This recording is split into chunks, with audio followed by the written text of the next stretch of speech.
Hey, it kind of snuck up on us, man, but WWE made their debut on Netflix last week. You and I put one in the can in advance of that program. What a show it was. Right. And we also saw AEW on Max. I mean, it's been a crazy year so far. I love the resolution on Max. It feels like it comes through even a little more HD than what I get through YouTube TV. So I'm loving that. But I did want to ask you if you had a chance to catch WWE's debut on Netflix and what you thought.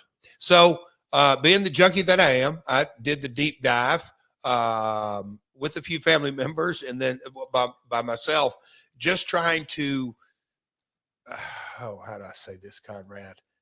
I tried to dive into it and get my mind wrapped around from the viewer, from the fan perspective. And Conrad, we've just entered a new age to me in so many ways. Netflix started off to me, look, it was episode 1. So you can kind of expect quite a bit of talking and, you can get into the subjectivity of creative and all that. But just the fact that program and Max as well, Dynamite and Collision, the days of, I guess you could say, not on demand and just seen in the United States, and our international folks have to wait on sometimes, and sometimes not hours, but days. Those days are going away. And that was, to me, as a third generation guy, if you will.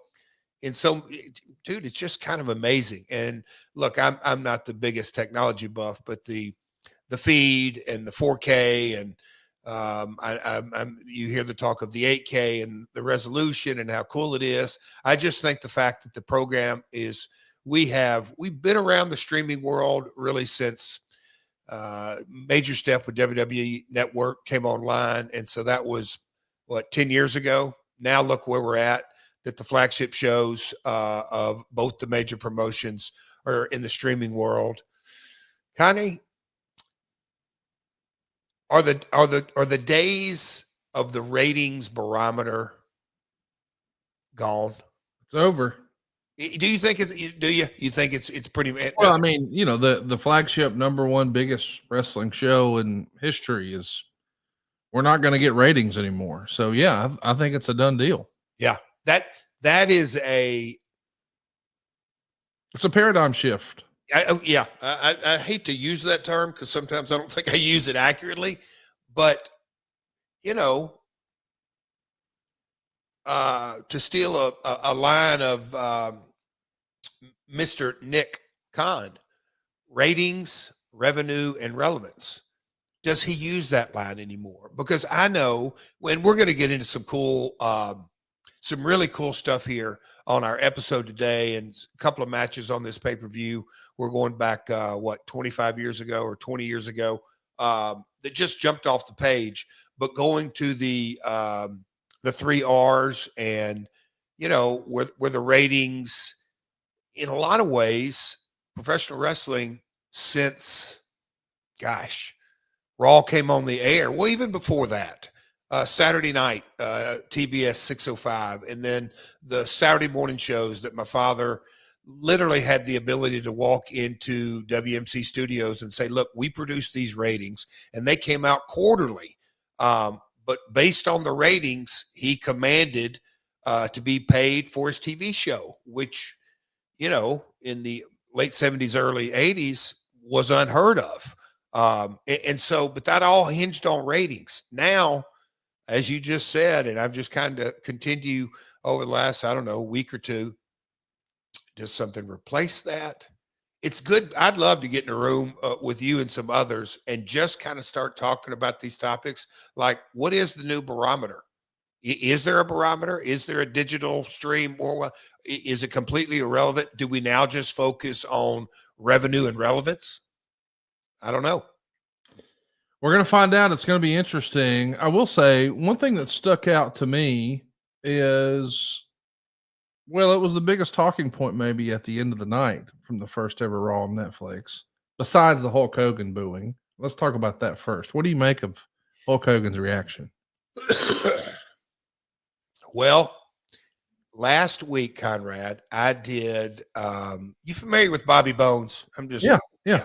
Anyway, I was doing my rounds of media, and I was in the iHeart Studios, and I've done Bobby before. He's a buddy, and he, through our PR guy, Mr. Adam Hopkins. Anyway, long story short is, ended up doing over about an hour with him, and he brought that up. Now, Bobby is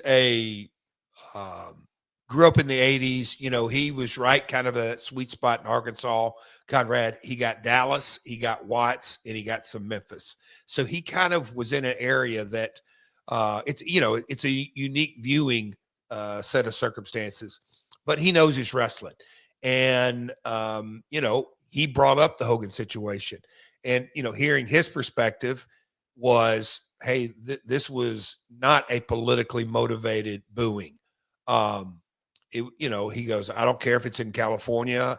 He went on to talk about Undertaker was out there, and Undertaker is supported the same folks. Trump supported Trump, same thing Hogan did.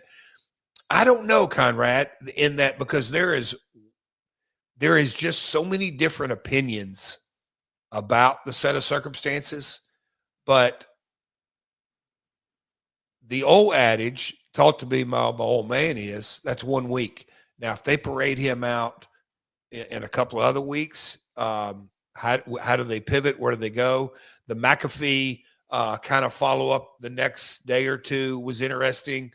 It is super interesting in that, look, you can say what you want, and I've gone into detail on this podcast what I believe Hogan's strong suits and weak suits.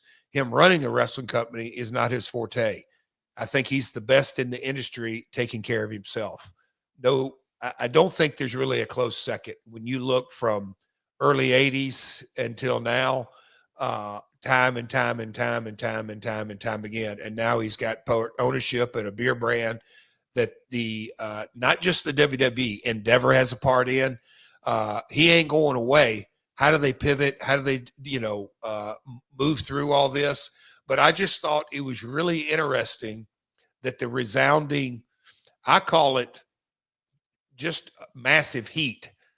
I don't know if that's an accurate term, but it's going to be interesting, like wrestling always is. What is the next step with Hogan and WWE? How are they going to move through this? Are they going to act like it didn't happen? Are they going to pivot, maybe go down a heel route? Or are they just going to keep selling the beer and try to figure out what coat of paint they're going to go on with the branding? But, man, you got to love wrestling. The wrestling fan. They will tell you what, I've said it over and over. They'll tell you what they like, but most importantly, they'll tell you what they don't like. That's kind of the beauty of it.